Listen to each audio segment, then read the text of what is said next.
What's up, everyone? It's Moose in the supermarket. Ah, yes. What's up, everybody?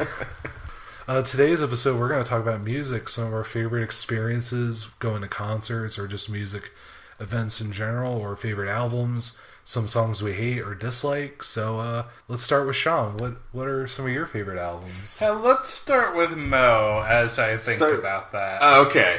It's funny that you bring that up because I actually do have two particular favorite albums that kind of just top my list of favorite albums. My favorite album for like the longest time was Mad Villainy by Mad Villain, which is a group consisting of the producer Mad Lib and the rapper MF Doom. I knew it was Doom. Yes. Yeah, I just didn't know he had a second person. I thought it was just a producer. No, he can do both. Oh, okay. He is a man of multiple talents. Cool. I came across that album when I was watching an episode of the Boondocks where Riley tries to kidnap Oprah, and they play. That's an actual episode. And they end up kidnapping Maya Angelou instead. Spoilers.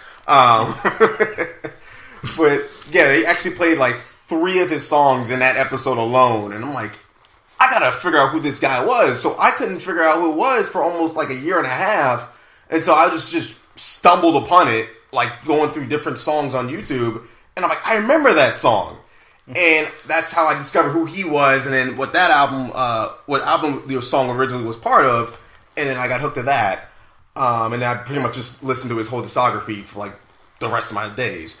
And then my other favorite album is actually a vaporwave album by Childhood, and the album is called Baby Love. Now, it's technically the first vaporwave album I happen to listen straight through ever, because you kind of have to either just like stumble upon vaporwave or know someone that knows vaporwave, because that's not something you just hear on the radio. Well, it's on Reddit all the time. Oh yeah, like, if you look under like r/music or something, you'll find it. Yeah, there's actually a whole vaporwave subreddit too. There's also, if you look like through YouTube searches, you'll find like a regular, like it's sort of like trap music where you can find a vaporwave channels on there. I think that most people get into vaporwave music from Macintosh Plus. Yes. He's probably the most famous vaporwave artist right now. He's done a lot of things on YouTube that people just like share, and it goes viral, and like Simpsons Wave is amazing. Yes. You ain't never heard of Pizza Wave though. And it's funny. Have you actually read the comments section for Macintosh Plus? No. It's interesting. Into it. Did somebody put like a Darude Sandstorm comment in there? Surprisingly, no. Really? Because I see that that's why I don't posting YouTube comments anymore. It's just people trying to be like one up each other. Yeah, it's one of those jokes that kind of just got overdone. So you could say it now, and people will be like, "Oh, whatever," you know. And they'll just shrug it off because we're so used to we see that joke all the time. Yeah. It's old. And anytime you mention the song, like that song just pops up in your head. But I want to hear a vaporwave version of Darude Sandstorm. There probably is one. Because there's a I'll space. Just make it. my favorite remixes definitely Space Jam remixes, especially like my favorite, which is like "We Can't Stop the Slamming" or "We Didn't Stop the Slamming," which is Billy Joel mixed with Quad City DJs. I showed that to some friends of mine a few weeks ago at a party, and they thought it was fantastic. So I'm like, I do love how like that type of song can just mix with anything. It's almost like the Guile thing. You can just mix it with anything, and it'll just fit. It's weird because they've been around since like the early 90s, late 80s, and that was like their first hit really back in 1996. Yes. And they still did stuff for other movies here and there. So basically, moving on to Sean, what was your favorite album? Yeah, so I had some time to think about it because it's such a weird question to ask someone like what your favorite child is. Like hold on now. I mean, we don't have to say like favorite album, but like some of your favorites. Like it could be, exactly. It doesn't have to be in any particular order. It doesn't have to be all of them either. My music tastes like change like every couple months or every couple years. Yeah. Well, my favorite that's been my favorite for a while. It's by Imogen Heap. It's "Speak for Yourself." It's one of her first breakaway albums. It was the first one that she did since disbanding Frou Frou, and it has a lot of her most popular music on it. Hide and Seek in particular is off of that album, and that's another quality meme. Yes, just like Vaporwave. Yeah, it was the most quality meme for a while. It still is. It still brings a smile to my face. Yes, exactly. Every time that I listen to the bridge of that song, I still think back to SNL. To Dear Sister. Yeah. But it has some of my absolute favorite songs on it. Another one I discovered shortly after high school. It's an album by Sufjan Stevens. I can't remember the name of the album right now, but it's amazing. The Age of Ads. And it has a lot of really experimental stuff. He broke away from his folksy music to more experimental, big band sounding electronic music. Oh, nice. That also harkens back to his folk style, and he's kind of kept that going ever since. He broke away from the folksy stuff because he had an epiphany about his music style, and he's really developed it into something that I truly love. And I'll just throw this out here. One of my absolute favorite albums coming from the past couple of years is by Daft Punk. I think you guys know what it might be. Yeah. Random Access Memories. You got Paul Williams. You got one of the greatest songwriters of all time on there. Yeah. You have Pharrell Williams too. Pharrell went all in for this album. Julian Casablancas. Julian Casablancas for my favorite song. Touch is probably my favorite song on Touch is my second favorite. But there's such important music to me. The themes and the style truly influenced my music. It's funny because they kept that album a secret for years. They've been working on that album since Tron Legacy back in 2009, 2010. They just went back and forth with it basically just to get the right people to do it. And they would even have somebody come in and pick up all their master tapes and drive it to another location just so nobody would take them. Yeah. Or even touch them, really. It's fascinating just listening to everybody interview that album.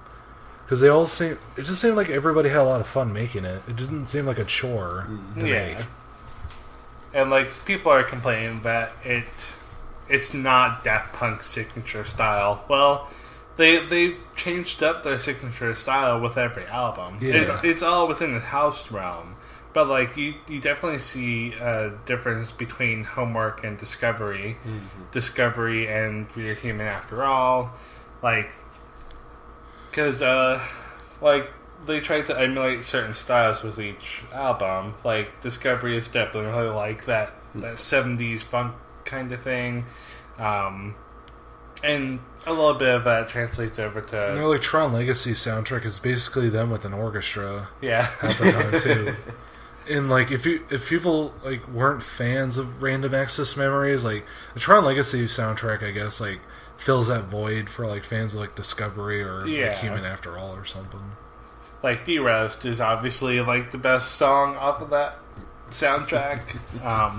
But I really love their Tron Legacy soundtrack.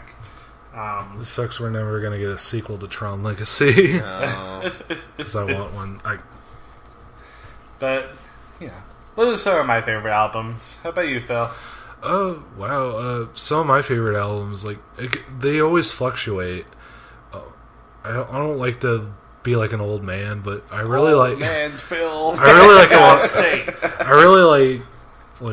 I really like a lot of older bands, like Nirvana and stuff. Like, I still think Bleach to In Utero is probably one of the best, like, trilogy of albums to have. It just builds each album. Each album just improves itself. Like, Bleach is like a punk album. Mm-hmm. Nirvana's, like, Nevermind is basically like a pop album with, like, grunge and rock alternative stuff. And In Utero is just pure anger and pure fury and just pure, like, we don't give a crap, basically. Yeah. We just, like, we're not making an album to please the fans or critics. We're making an album because we feel like it's a band that just felt like, you could tell with that album it's a band that wants to work together, but also it feels like there's a lot of infighting too. Like, there's a lot of tension on that album. Like, I could say people were happy making it because they got to write a lot of the songs together. It wasn't just one guy, but yeah, it just felt like somebody had something to say with that album. And also, I like Killswitch Engage. Like, I like a lot of heavy metal bands. I also like what Sean likes, like Discovery by Daft Punk. I think is a masterpiece, as well as Random Access Memories, Demon Days. Like, I even like the new album Humans by Gorillaz too. Yeah. But one of my favorite albums, going back, is probably like Sgt. Pepper, maybe, like Beatles stuff. I just remember growing up with that kind of stuff. Yeah, just it's definitely really nostalgic music. Yes. Mm-hmm. But for me, it still sounds like an album that could have come out recently because the remasters made it sound like really good. Like, it took like a lot of the hiss and tape stuff that you hear a lot in like very early recordings, and it made it sound like new. Yeah. And also, I'm trying to think of something else. I like Appetite for Destruction by like Guns N' Roses. I like that kind of stuff. Like, I like metal music and hard rock and stuff. Yeah. The classics. Yeah, that's a nice little segue into like Zeppelin 2 and Zeppelin 4 too are great. Mm-hmm. Yeah. Like, what kind of genres do we typically fall into? I've listened to a lot of electronic music Yeah, recently. lately for me, I've been getting into some electronic. Apparently there's a bunch of channels for that too on YouTube. I didn't realize that. Oh yeah, that's where I cut into all of my like. Like, I don't want to say I don't want to say everything. just electronica, because electronic music encompasses a lot. Like, Yeah. like not just electronica, but like electronic, like synth music, like dubstep, vaporwave, all that Like, stuff. a lot of popular music now can fall into electronic music. It could. It's good. It can. Like, pop music nowadays is very much like electronic. Yeah. Yeah, I've been really into the lo-fi stuff lately. Yes, that too. Like lo-fi hip hop, and I really ever since working at my current job, and I listen to a lot of 80s music. I've gotten really into Joan Jett. I've gotten into the ladies of 80s rock. Joan Jett is queen. She's like the queen. She's queen. She's the queen of punk, really. That's what I've been getting into lately. It's funny you say that because my job, they play a lot. They play a mix of top 40 stuff, and they also some days they'll play just 80s music and a little bit of 90s and 70s stuff. Yeah, it was the same way when I worked at Starbucks inside the Safeway. They would play that. So I don't know if they would listen to the same kind of radio that they play in Safeway or whatnot. Because I noticed a lot of my playlist recently has been a lot of 80s one-hit wonders or a lot of 80s bands. Going back to 80s music, Ninja Sex Party, a popular band from YouTube, they just released a covers album, and most of it's 80s music with a little bit of 70s music. It sounds amazing a lot of the time. I love their covers of Africa and that song, You Spin Me Right, You Spin Me Around, right. I haven't gotten a chance to listen to it, but I Oh, really you gotta love their first cover album. Listen to You Spin Rocket Man. Rocket Man's fantastic. I think I heard Rocket Man, but they always do amazing work. They did on better their than their covers. first covers album. I thought it sounded better. I thought everybody because it allowed the band, like, they used, like, Tupperware Remix Party, and they had a member of Steel Panther. They also had Super Guitar Bros and an orchestra, and not orchestra, horn players to help with certain songs, and everybody just is able to breathe more, and you could tell, like, there's a smile on everybody's face when they record a lot of those songs. Yeah. Like, they're just doing it because they have fun. Yeah. It doesn't seem like they're making it to please people, really. You could tell when somebody is, like, just phoning it in, or just doing it in the motions, but this feels like they're generally happy making music, and I like that. Mm-hmm. It makes me enjoy it. You want the audience to enjoy it, not just the performer to sound good. You want it to enjoy it yourself. Yes. Because there's even a lot of good produced music that people like that I don't, because I just can't get into it. Yeah. There's a lot of songs on the new Gorillaz album that sound good probably to other people that I don't particularly care for, but there's a lot of stuff that I love that people don't like. So yeah, everyone has their own taste. If you prefer the type of music where the artist is also having fun performing it, then that's what you like. Especially a lot of songs sound better live than they do in the studio. Yeah. Too. Yeah. And you can tell, especially when there's like vice versa, where they sound a lot better in the studio, but maybe not so much on stage. Yeah, I've came across songs like that. Yeah, that's interesting to see. Is a song where it sounds one way in the studio. You're so used to listening it that way because you hear it all the time on your like iPod or whatever device you have it on. Then you hear it live and it's different, and it's like you understand that the production is going to be slightly different because. Okay. So just a heads up, we had to change venue. So that's why we had to relocate. Technical difficulties. But okay, what was I saying? Going back to live recordings. Yes, right. Live recordings. So it is always interesting to hear like a particular song that you could hear for months on end, and then you hear that same song live, and it sounds different, almost better. But, of course, naturally, that's going to be different because of how the production for the song goes. So imagine hearing a song that's, like, super layered and all this After Effects were done to the song. And then you hear it live and it sounds kind of, I don't want to say bare bone, but just not as full. Especially when you spent months listening to that particular song and kind of get you can hear all the layers and how the stuff is stacked. And you just hear this one little part. And so, I don't think I came across any concerts like that, but I can imagine a couple of songs that would be like that. Yeah, there's a lot of songs that need like a lot of synthesizers and stuff. Usually, when it's played live, it'll be just broken down into parts. Some of them will even be played acoustically, so it's really interesting hearing that. Mm-hmm. Like, a certain part that wasn't played by a guitar, played acoustically, and them trying to get the same amount of notes played, and I found that interesting. But, talking about live stuff, let's move on to concerts. Yes. Yeah. Our concert experiences with some of these concerts we've done with the three of us or a few people that we've known too, or just two of us. So I guess we could start with Mo and just go down the concerts. So I haven't really been to a legit concert since what? You said it was like back in 2016, right? What the Ninja Sex Party? Yeah, Ninja Sex Party. I think that's the last one. But I have been to a couple of like after party things for roller derby, and the one for my home team, they actually have live performers that play at a bar and stuff, and it's always usually a different performer, so I can never remember the names. But the last one I went to for the Halloween game back on the 28th, back in October. That one, they played a lot of cover stuff, and from like different what kind of songs. It was interesting because they played like of course it was rock naturally, but they'll do covers for like hip hop, covers for country, covers for pop songs. Oh, nice! And they had full instruments, guitar, bass, drum, and they actually had both a male and both a man and a woman singer and stuff. So, like I said, they played any songs. I don't remember the songs I was drinking. I don't remember. I vaguely remember what songs they played, but it sounded good, and it got me to dance. And that's the thing, I don't dance.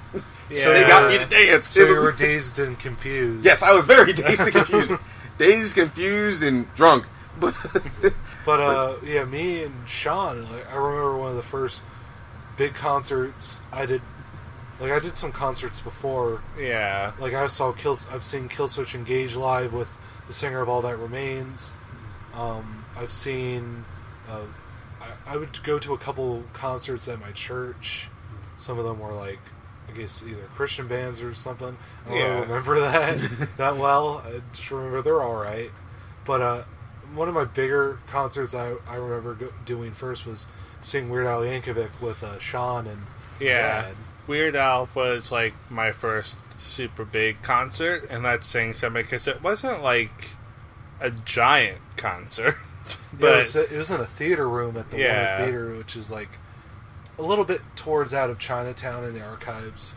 Yeah, like it wasn't like one of the big rock concerts. It was a nice, not necessarily intimate, but it was like a theater concert, and it was amazing because Weird Al is great.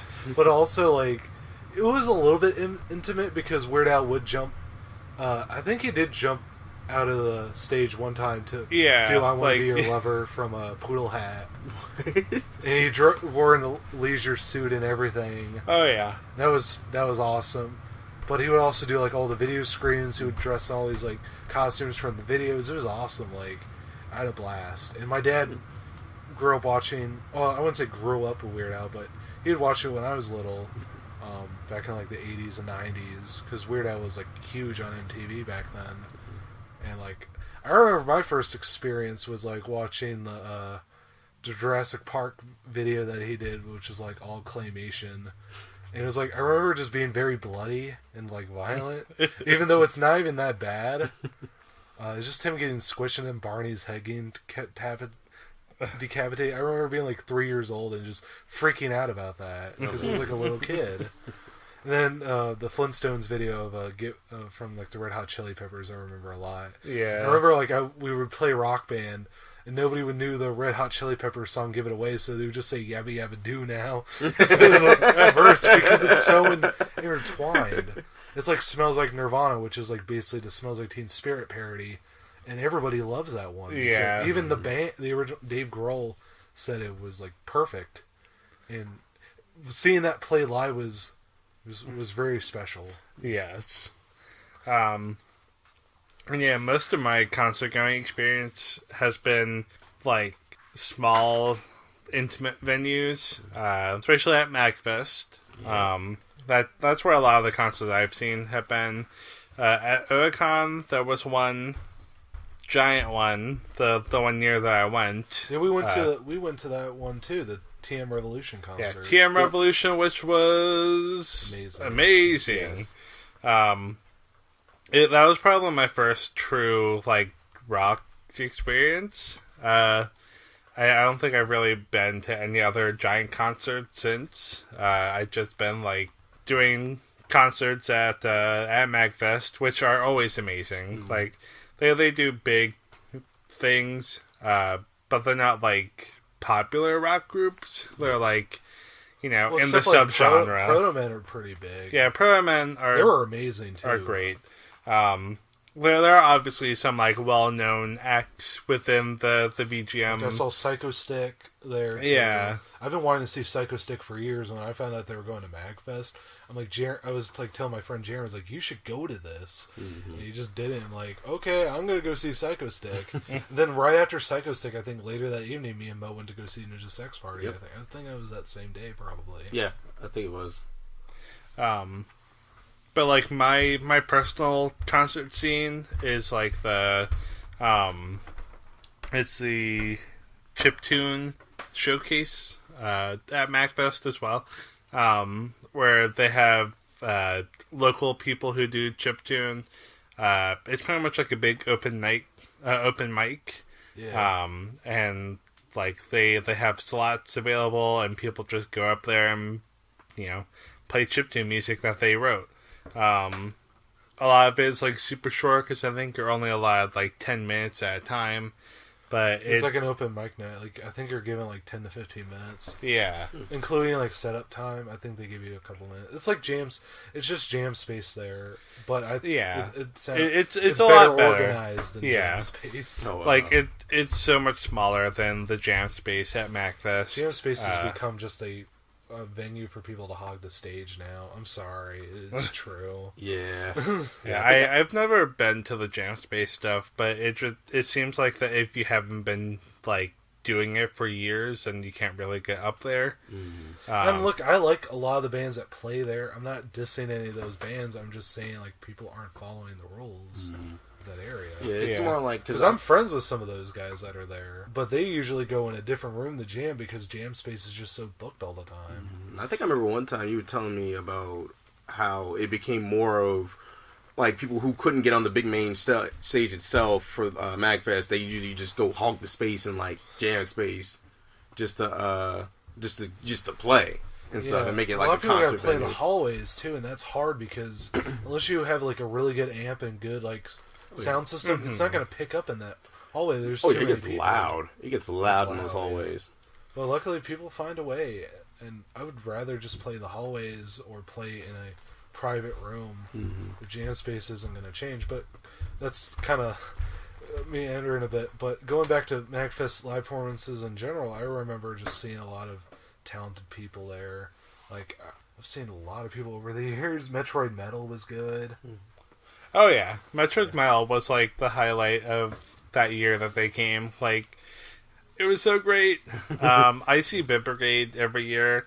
At least I see as them in the often hallways as I can. play usually. Like they do some really creative stuff on the big stage. Like if you don't know what Bit Brigade is, they are like a VGM rock band that plays music to the video game that they are playing in real time. They have someone that's part of a group that speedruns a classic video game. It's usually stuff on like the NES or SNES. Like the first time that I saw them, they did Super Metroid.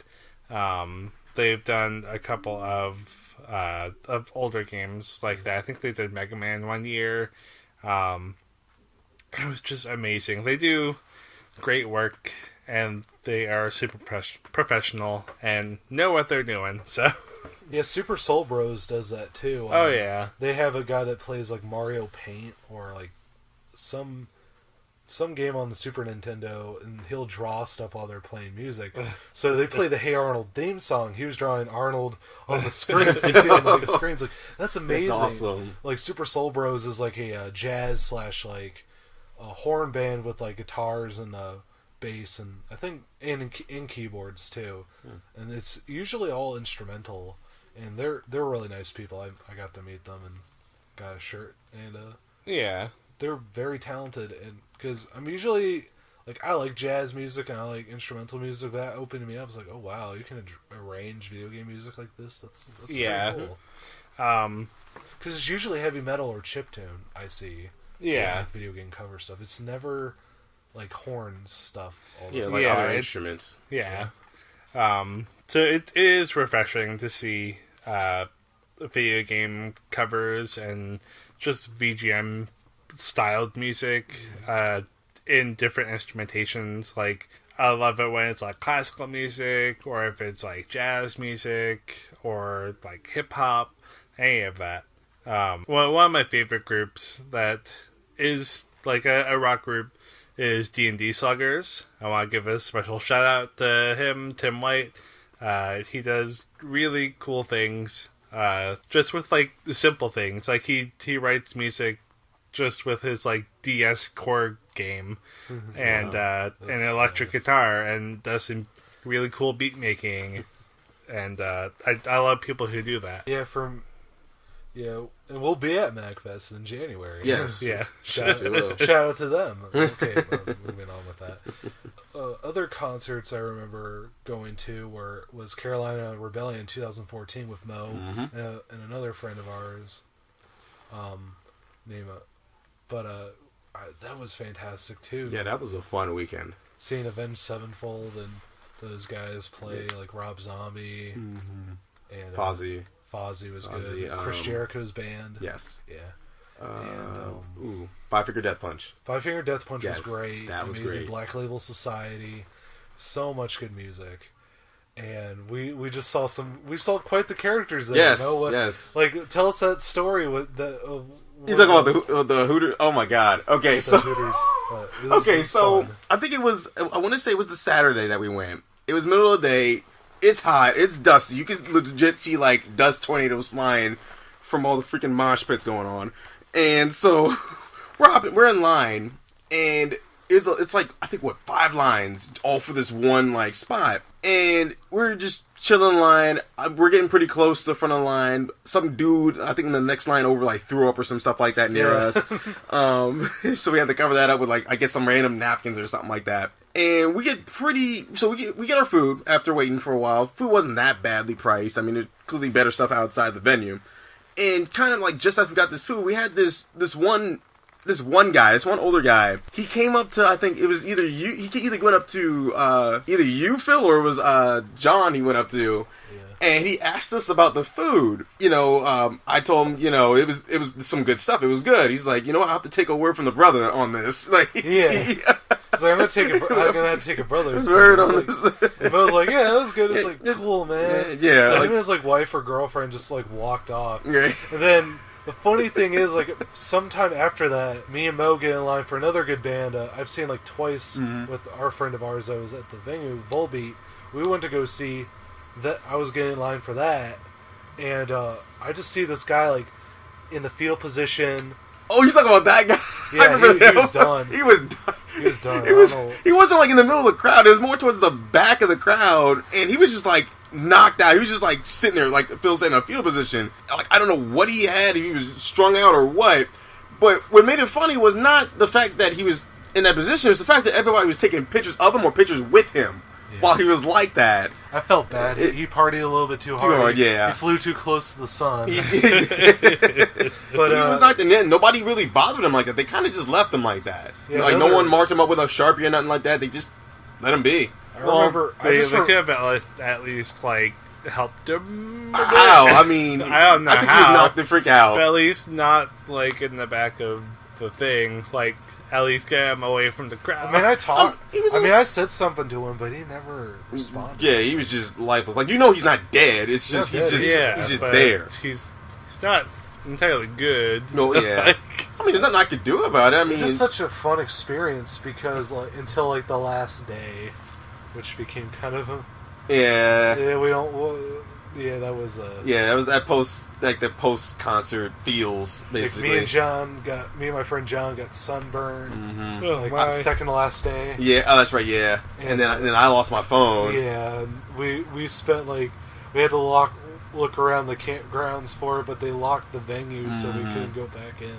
Yeah, and lo and behold, someone had picked it up, and then like when we're like halfway home, the guy who found my phone, like he called and he was like, hey, I got your phone and stuff. I'm like, okay, cool. He's gonna probably send me my phone back, but then he started like asking for money first. I'm like, you need money to send my phone? I do appreciate him doing, but I mean, he would probably maybe need money for shipping. But yeah, like I'd pay you back after the fact. I'm not that much of a jerk not to pay you back for that. Like I appreciate you finding my phone, and then he like, I think whatever phone he was using or whatever number he cut it off, so I couldn't contact him anymore. So I pretty much lost that phone. So I just bought like the same phone again off of eBay for like cheap. So it wasn't too much of a loss. I mean, sure, I lost some pictures, but not all the pictures. I backed up most of that stuff before I went on the trip anyway. Yeah. So it wasn't too much of a loss. But yeah, like before all that craziness, we also had some fun. Like I remember we all went to like Wendy's to get like dessert there. Oh yeah. We went to a freaking Waffle House one night. We went to a Waffle House. Then we went to a cookout, which had like all them shakes, which was amazing. Yeah, because we didn't eat anything most of that day. So that was like our dinner or lunch. Yeah, pretty much. So we're just like, and then like as soon as we get back, one time like Mo I think ordered like 3 beers. Mm-hmm. Me and John had one. Yep. Mo had like the rest of them. Mm-hmm. we drank those when we were watching Five Finger Death Punch or another band. I think that's the only time it was like 311 or one of the bands. I can't remember. Not 711. It was 311. It was 311. I think that was the only time we really bought food there. I think besides the Hooters. Yeah, besides the Hooters thing. Yeah, the Hooters thing and the beer. That was really about all food wise we bought. Now we bought shirts and stuff. Yeah, and then the face masks. We bought that.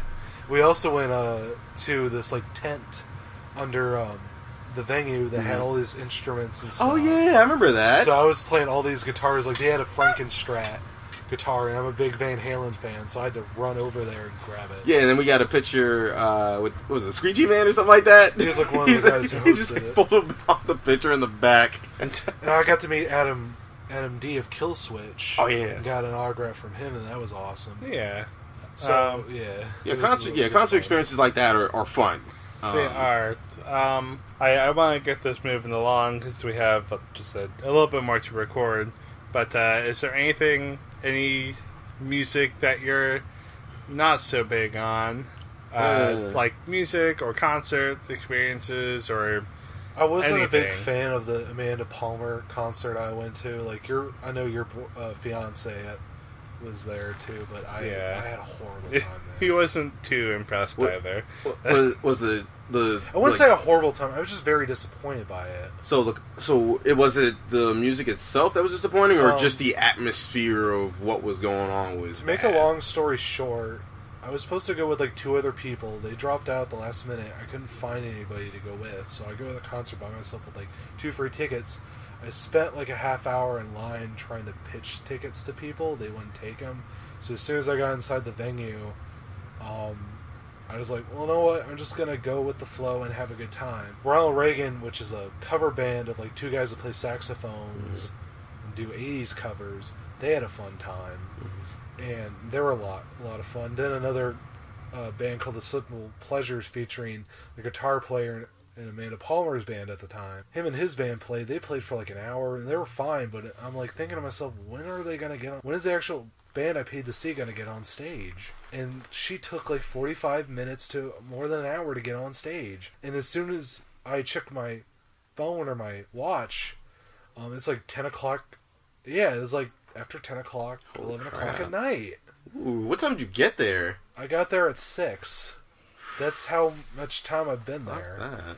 And so I'm like, well, I can only catch most of the show, and I got to get a ride back home because I got to go to work the next, or I either got to go to class or go to work the next day. I don't remember. Again, her performance was fine, but she was just being a diva throughout the entire thing. She would stop the set to talk about something, and I'm like thinking to myself, and my back is hurting. And also, somebody threw beer at me. It was like this older couple, like they were middle aged, and they were getting drunk.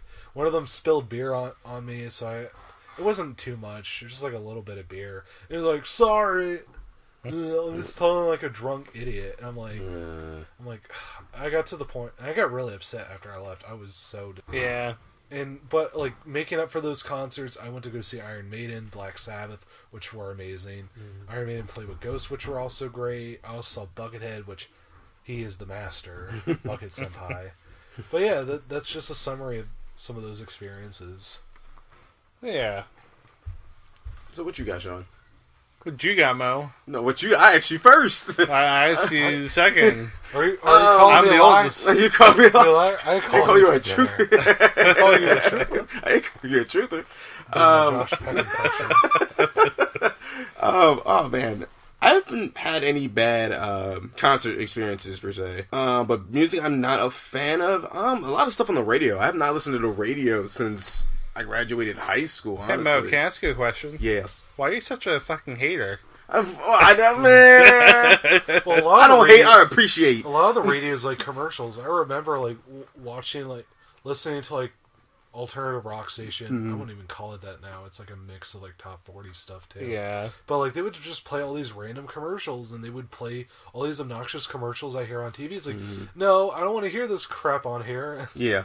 And like going back to some of the worst, I guess we could segue in some of the worst stuff that we've listened to. Well, like, that's kind of what we're doing. Like it's. I mean, is there any Megan specific Megan Trainor? I can't freaking stand. I can't get into her music though. I heard she's like a really nice person, but every song I listen to, she sounds like a sociopath. And I at least look. I'll say this once. I like a good conspiracy theory, all right. But if you're gonna be a sociopath, at least admit to it. Like at least Taylor Swift has already admitted to being a sociopath in a lot of her music, like Blank Space and stuff, which a metal band did like a really good cover of. But I've actually kind of like I can appreciate that kind of stuff. But like, there's a song I listened to that sampled like a Santana guitar solo at Rihanna. And I love I love DJ Khaled. Yeah, that song was terrible. That song was horrible. Yeah, but look, was terrible. DJ Khaled, I will work with you. You're the man, all right. It wasn't your fault. Mm-hmm. That song was bad. Yeah, that song was terrible. You're the best. You're smart, all right. And what's her name? It was what was her name? Cardi B or something like that. I keep hearing about her. I've still not heard her song yet, and people are hyping her up, and I'm like, she can't possibly be that good. I mean, yeah, sure, she ranked high on, I think it was Billboards or something like that, with no like features or anything. But even so, she can't possibly be that good. Yeah. I still haven't heard her songs. I really like, don't care that her. much for The Weeknd. I don't see that much appeal for the guy. I mean, he sings like Michael Jackson with more auto-tune. And he's got a crazy hairstyle. Not anymore. He cut it. Oh, he cut it? He cut it. Okay. But, see, I kind of like The Weeknd. Like, I mean, he did that song Starboy. I'm like, I don't get it. I mean, I like Daft Punk's parts in it, but it's just a song about coke. Literally. That's why I found, like, half his songs I found out are about cocaine or something. Oh, that's still not what I was thinking. You say coke, I was thinking of the actual soda. Like, there's this one song, like, he did that I liked. He did a song called The Hills Have Eyes that has literally the verse, The Hills Have Eyes. I'm like, are you kidding me, dude? Really? It's like, I want to see the Wes Craven movie. I don't want to... Right. Or the remake. So is there anything specific that you don't like, Mo? Like, I'm not I know that you talked about a couple of things. Yeah. Honestly, I don't like bluegrass. See, I can't get into bluegrass. I'm gonna jump in here. I will listen to every genre except bluegrass. I cannot get into bluegrass. I like bluegrass cover stuff. I like hearing it. Can't get into that. I like hearing bluegrass in theme parks, especially when it's like an old west kind of thing. I like it because it sets the tone for it. I mean, I will put up with Buckethead can play bluegrass really well, like chicken picking stuff. Like I'll put up with the bluegrass if it's like in your like a country something. I get Buckethead. that. Like that's part of the atmosphere. But if I'm driving down like 95 or something, I don't want to hear no bluegrass something and I see a bunch of concrete buildings. I don't want that. So that's weird. You want bluegrass in like I want my grass green. Yeah. I want my grass green. Grass green. New genre by Mo. It's always green on the other side. Break on through to the other side. As told by Mo. That's a new Nickelodeon sitcom coming. No, I'm gonna jump in here. Okay. I absolutely hate country. Like I'll tolerate any other. There's some fighting words, my friend. There's some fighting words around these parts. Like I can in Southern Maryland. What? Southern Maryland. No, you gotta say Merlin. Southern Maryland. Merlin. There's no U in Maryland, but sure, but Merlin. You take a picture of Merlin from a Sword and Stone. That's very good. But go. Sorry, Sean. I can appreciate the sum of country. Like I can appreciate the instrumentation. Yes. And the like they obviously have great singers. Oh yeah. Just it's not me. Yeah. I identify more with like the bluegrass stuff because I'm really into like a lot of folksy bluegrass music. is instrumental, and it's not really about like God or beer. Or yeah, whatever. exactly. It has some culture to it. Like country music, it's just white people culture that are into guns. Like, I mean, Sean, my God. Sean, you are white. I will say that I am white. Well, that's not me. Sorry, that's a disclaimer, guys. We're not doing a face. I'm sorry, people. I'm white. I'm sorry. But like, I enjoy bluegrass, and I didn't used to. Like, I like the music in "Oh Brother, Art Thou? Where Art Thou?" And that was like my first introduction to bluegrass music. But I didn't really get into it until like college, where I went to college in West Virginia, so. That's like hardcore Appalachian music, or as they would say there, Appalachian. Oh my God. I don't say that because I'm not from Appalachia. But there was a huge like mass that we sang in the chamber choir over there, and it was called the Bluegrass Mass, and it was a mixture of like classical music, like church music, and bluegrass. And they brought some like actual bluegrass artists in there, and like did the music there, and that's where I like learned my appreciation for bluegrass music, because it's not just like twang twang twang. Here's some like some anecdotes. Jesus is awesome. He was born on that's country Thanksgiving. music. Like the American Dad skit. Wait a minute, he's born on Thanksgiving. That's from like the American Dad thing. Oh. Like when Roger the alien tries to write a country song, so he's like, I love drinking beer. Jesus is awesome. He was born on Thanksgiving. Or, that's all I remember from that episode. And he tries to marry like into a redneck family to help write a better country music song. Oh my god. Or something like that. But going back on, like, I can understand people not liking country music. There's a lot of it I don't like either. Yeah. Because, especially I heard this song that Jeremy liked. I thought it was the worst thing ever. It's basically like this guy singing. It's like it started off with like an auto tune of him doing auto tune saying red, red, red, red, red, redneck, and I'm like, it was the worst freaking thing I've ever heard in my life. Yeah, auto-tune And like, was introduced to country. yeah. And But no, then the it best became thing- unlistenable. The best thing that happened to country music is also auto-tune, because we never would have gotten Cruise remix featuring Nelly and a Florida Georgia Line. Cruise! I heard that in a roller rink. I'm like, what is this crap? Turn the radio up. But Yeah, But I think Avenged Sevenfold, they actually did a pretty good job at doing like a country song for like Dear God, because it's not like about drinking beer. It's about loot. It's about getting home to a loved one, and about being on the road. And I think that's what, like, a lot of the better country music songs are about, being on the road and being away from home and Yeah. just missing that. And they do a pretty good job at that, even though a lot of fans hate that song. I love it because it took risks, and it's a better country song than a lot of the songs I've heard recently. Yeah. But there are a few like Jeremy showed me a few good country bands that are actually pretty good, like Vince Gill, like who's a country musician, who's a really amazing guitar player more than being a country musician. I like classic country music, like Dolly Parton and before.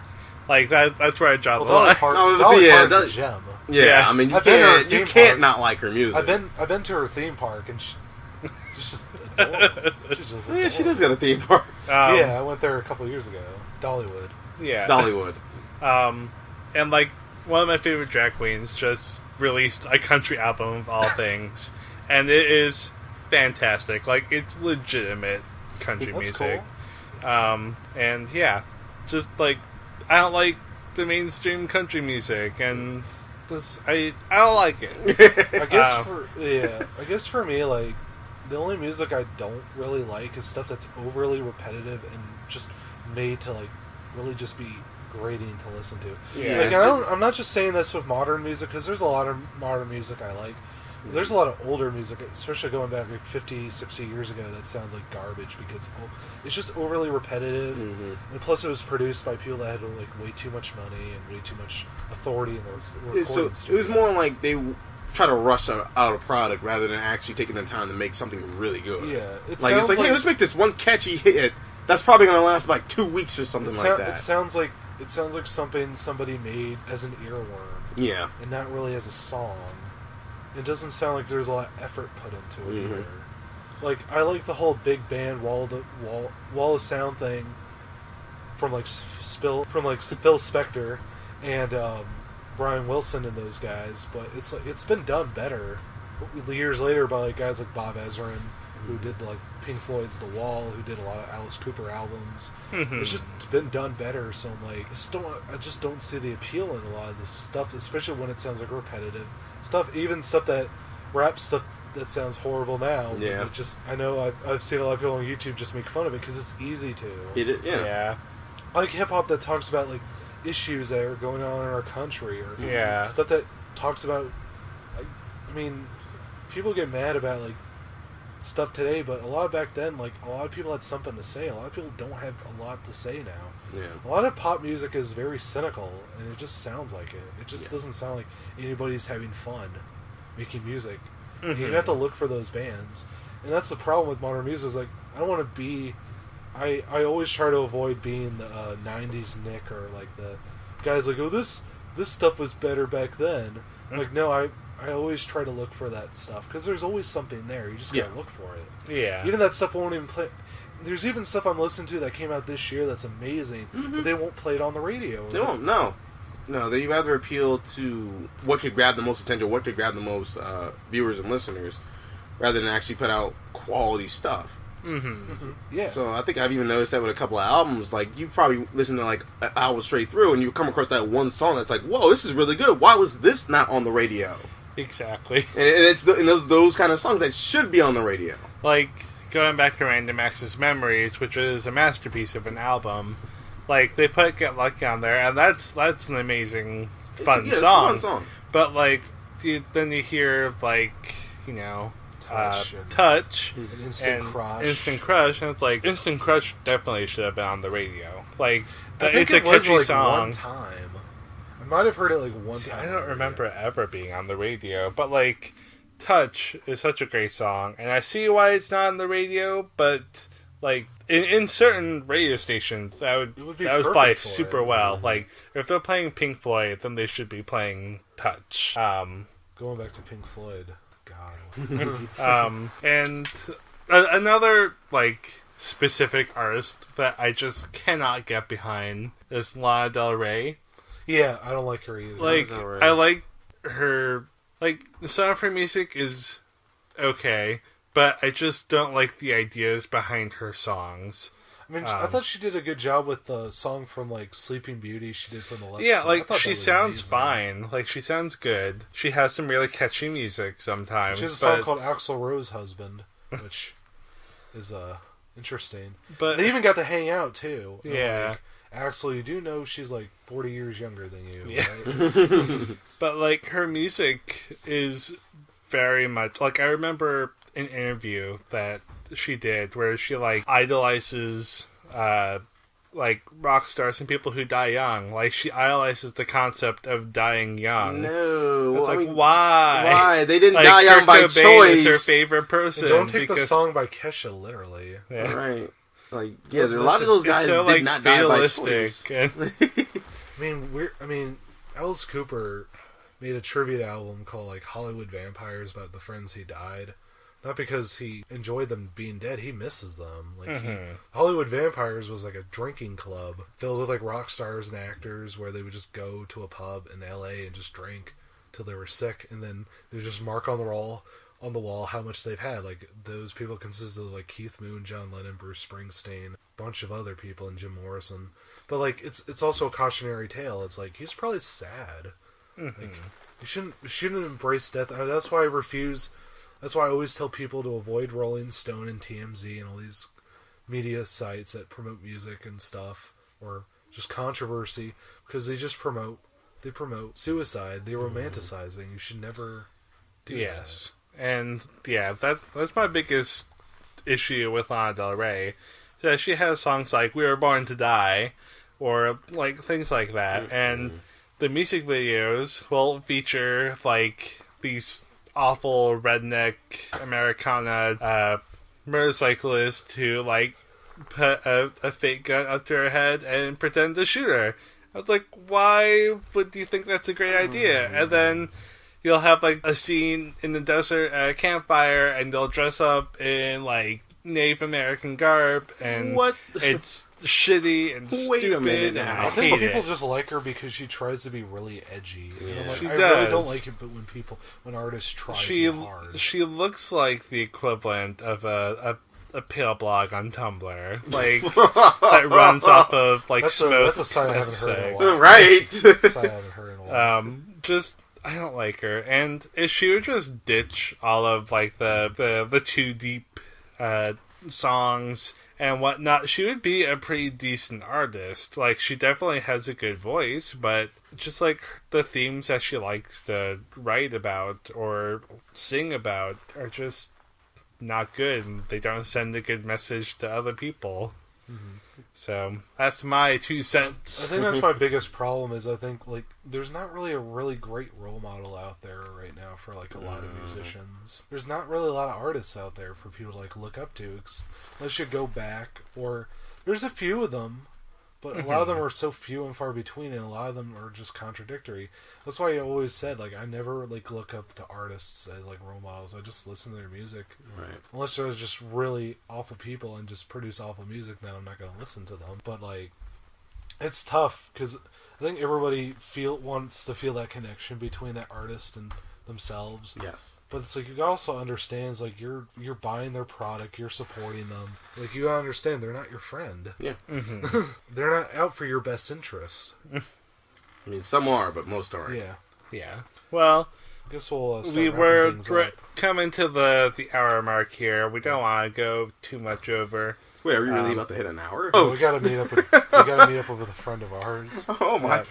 But thank you guys for listening to us. I Yes. hope that you caught our first episode on SoundCloud. We'll be posting YouTube. this shortly. And YouTube. YouTube as well. Mo, where can we find you online? Oh man, I'm everywhere. Definitely, I'm everywhere, but I'm not there. Like at the same it's time. the main channel. Oh yeah, I do got an Instagram. Oh really? Okay. Yeah, you didn't know that? No. I've had one for years. Really? Yes. I thought you just posted pictures on Facebook. I didn't know you had Instagram. No, well, I mean, no. Sometimes I do post on Instagram and it transfers over to Facebook. See, as I well. don't have an Instagram, so I don't really know when people do. I mean, you got a smartphone now. You could totally get it on Instagram. I don't know why. I just don't. Take pictures and videos. I only lurk on Instagram. Like, Oh. I don't have a Lurk good squad? enough camera. He's I don't part of the have a Lurk good enough squad. camera for something like that. So. Sounds like oh my. Oh my. So yes, Opera glasses. so yes, I am on Instagram. That one's Mofo Shizzle. MOE Faux Shizzle. Not MOFO. How do you spell faux and how do you spell schitzel? So it's MOEFO. Shut up. SHIZZLE. Sean, we trolling is fine, but there's a line. You know what? No, but you'd be surprised how many people spell that wrong. Yeah. Like, people forget the E in Mo, and then they're like, I can't find you. I'm like, if you put the E Like in Jerry there- will text me and just put MO. Yeah. And See, not I'm used to that now. Yeah. I'm used to that now. Like, when he started doing it, I'm like, how is he still spelling my name wrong? But, and then, I don't even remember what my Twitter name is. Probably Phantoms. No, I changed it from that. Oh, okay. I think that, Phantasm. no, I changed it from that too. Really? Yeah, I think that one's Mofo Shizzle also. It might be. I think I'm streamlining everything now. I think the only one that's still the whole Phantom aspect is the SoundCloud one. Yeah. What about your Bandcamp? Bandcamp? See, I messed up on that. Like, so you know how you're supposed to create an account on Bandcamp? I created the fan one and not so much the actual creator one. So I'm like, shit. So I can't post anything there yet until I either convert it to a, You could just Like delete artist that type? account and start over. no, all my wish list stuff's gonna be gone. I don't want to do that. Get that free music. I'll just. Well, I mean, I got another email anyway. I'll just use that. So I think that one will also be Phantom Spartan as well. Yeah. So, How about you, Sean? You can find me mostly on Twitter now, at Link the Bard. how do you spell that? You know what? It's gonna be one word. You can find me like everywhere with Link the Bard. I'm on SoundCloud. Again, Link the Bard. I'm gonna be participating in a month-long album creation thing for November. It's something I just found out about, so it's like brand new information. I'm gonna try to release an album by the end of the month. It's mostly gonna be like chill beat making, lo-fi kind of stuff.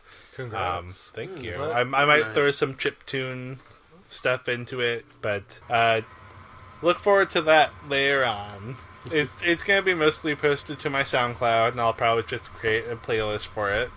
Though I might also release it on Bandcamp, which my name will also be Link the Bard, unless I change it up, which I doubt.